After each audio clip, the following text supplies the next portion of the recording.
Hey y'all, so I've covered in some previous videos some different ways to prospect for acquisitions, and today I want to focus on how to stay organized during that entire process.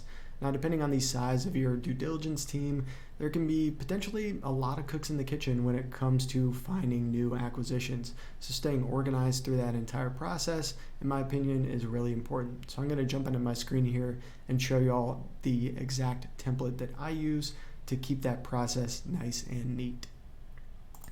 So I manage this entire workflow just through a simple Google Sheet. Now you can use things like Notion or whatever project management tool that you prefer for you and your team. This is just an example of how to potentially set it up using Google Sheets. So first off, I have my main prospects tab. This is really where the bulk of the data lives for each of the potential acquisitions that you're looking to acquire. So I just have an example site in here, and I'm going to walk through all these different columns and tabs to show y'all what I keep in here and why I keep it in here. So first off is obviously the site name that you're looking to acquire, very straightforward there. Second is the niche in column B. If you're looking into potentially multiple categories of sites to acquire, making sure that stuff is organized into those different categories, in my opinion, is important because there could be certain members of your due diligence team that are focused on certain categories for prospecting and need the ability to filter down the sheet. And you can also just look at all of the different subcategories of prospects that you have.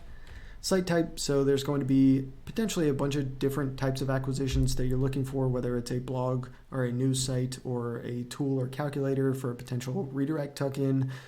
Even things like a YouTube channel that doesn't even have a site attached to it, or a mobile app or e-commerce shop. Tons of different types of sites that you could potentially acquire. Staying organized on that, I think, can help you filter your sheet by those different dimensions. Acquisition type, there's really two that I focus on: buy and hold, essentially a site that is going to be a long-term fit on your platform, and then a tuck-in acquisition, aka a site that you're potentially going to redirect to another site on your platform.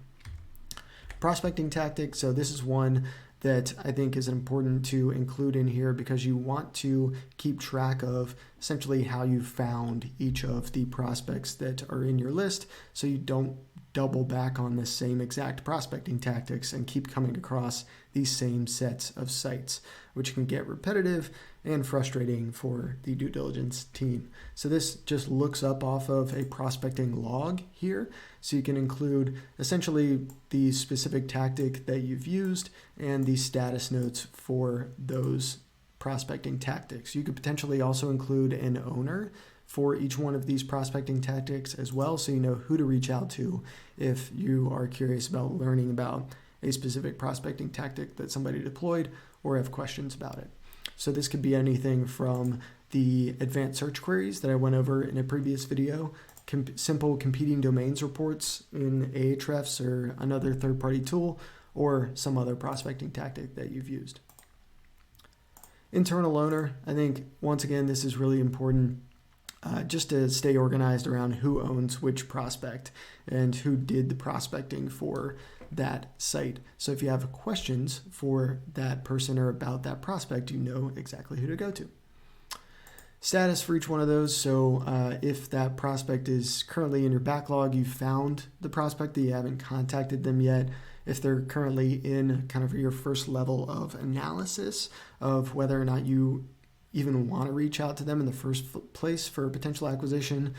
If they aren't an attractive site that you just want to make sure that you have in your prospects tab so that you can filter them out if you find them again with some other prospecting tactics, I like to have a status of, hey, we're just going to pass on this one.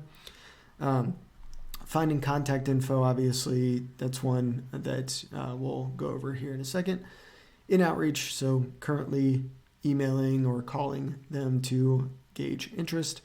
If they're not interested and have declined, and then we have our final stages here around due diligence, negotiation, final diligence, post LOI, and of course, if the site is owned. Moving right along, we have our last contacted tab here. So this looks up off of a contact log, which I think is important to keep to see how did you contact them last, when did you contact them last, and who did you contact.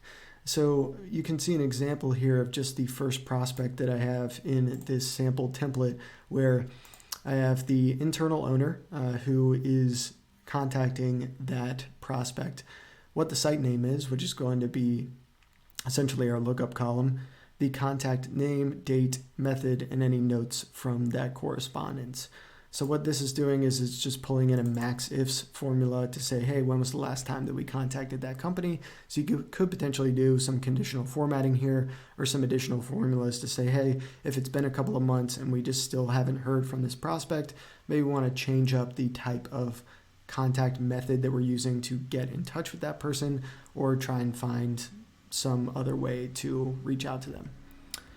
Parent company, so this one I think is important because there are a lot of sites out there that are owned by the same exact holding companies. So tons of examples out there, whether you're looking at Hearst or Porch or some of the other popular media holding companies. Red Ventures is a big one that I used to work for, but those can be really helpful for organizing those within your prospect list if you're potentially looking to pull out a site from their portfolio, or just potentially avoid them in general if you don't want to contact those folks. Having them in here and just having a status of pass can help you make sure that you don't outreach to those folks and kind of have a little internal blacklist. But it's really easy to find sites that are owned by these different parent companies just by looking for different footprints that they all leave. Like I can find, for example, Red Ventures sites in about 5 seconds using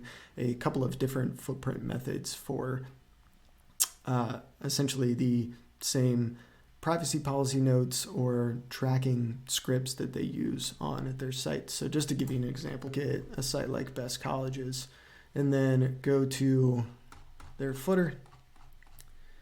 You can see Red Ventures always has a Red Ventures company in there. So you can see obviously some third-party sites in here, but a bunch that they own as well. You could also get more specific with that. So let's go over to their privacy policy and copy that first sentence. They have an extensive legal team that basically requires them to have pretty much the same language in their privacy policy. So you can see redventures.com there, obviously, but Bankrate, electric.com.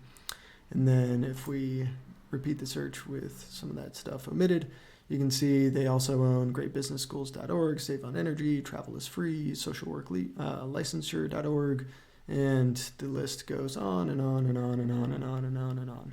So really easy to find pretty much all of their sites. And then the other service that you could potentially use. So this one essentially just looks at code snippets that are common across any number of sites. So if you look at Best Colleges as an example, and then just open up DevTools, they use a tracking service that they built internally called Cohesion to basically track all of their visitors and all of the actions that are performed on their sites. So